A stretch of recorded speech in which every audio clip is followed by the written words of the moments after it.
వడ్డే నవీన్ ఈ generation audience కు ఈ పేరుతో పెద్దగా పరిచయాలు లేకపోవచ్చు కానీ 90s కిడ్స్ కు మాత్రం బాగా పరిచయం. అప్పట్లో వడ్డే నవీన్ సినిమా వచ్చిందంటే చాలు థియేటర్లకు క్యూ కట్టేవాళ్ళు.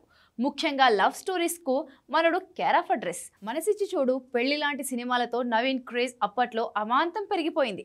1997లో కోరుకున్న ప్రియుడు సినిమాతో ఇండస్ట్రీకి వచ్చాడు నవీన్. ఈయన తండ్రి వడ్డే రమేష్ నిర్మాత కావడంతో ఇండస్ట్రీకి ఎంట్రీ ఈజీగానే దొరికింది. కోరుకున్న ప్రియుడు సినిమా సూపర్ హిట్ కావడంతో నవీన్ కు వరుస ఆఫర్స్ వచ్చాయి.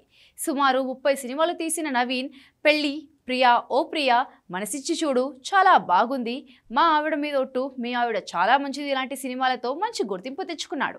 2005లో నా ఊపిరి చిత్రంలో అతని నటనకు నంది స్పెషల్ జ్యూరీ అవార్డు వచ్చింది. 2016లో మంచు మనోజ్ హీరోగా రామ్ గోపాల్ వర్మ చేసిన అటాక్ సినిమా తర్వాత మళ్ళీ తెరపై కనిపించలేదు వడ్డే నవీన్. అందులో విలన్ పాత్రలో నటించాడు నవీన్. సినిమాల నుంచి దాదాపు 9 సంవత్సరాలుగా దూరంగానే ఉన్న ఈయన 2025లో రీఎంట్రీ ఇస్తున్నాడు. ఈసారి కేవలం నటుడిగానే కాకుండా నిర్మాతగాను రిటర్న్ అవుతున్నాడు. వడ్డే క్రియేషన్స్ అనే నిర్మాణ సంస్థను స్థాపించి కొత్త చిత్రాలను నిర్మించడానికి సిద్ధమవుతున్నాడు.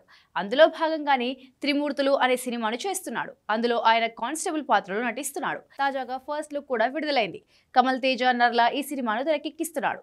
ఇన్నేళ్ల తర్వాత కూడా అదే ఫిజిక్ మెయింటైన్ చేస్తున్నాడు వడ్డే నవీన్. ఇన్నాళ్లు కావాలనే సినిమాలకు దూరంగా ఉన్నాడు నవీన్.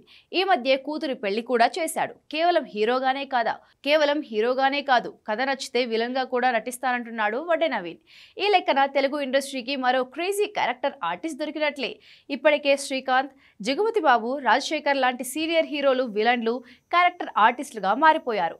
ఇప్పుడు నాగార్జున కూడా కూలీ సినిమాలో ప్రతినాయకుడిగా నటిస్తున్నాడు. ఈ లిస్ట్ లో వడ్డే నవీన్ కూడా జాయిన్ అయితే అదృష్టంతే.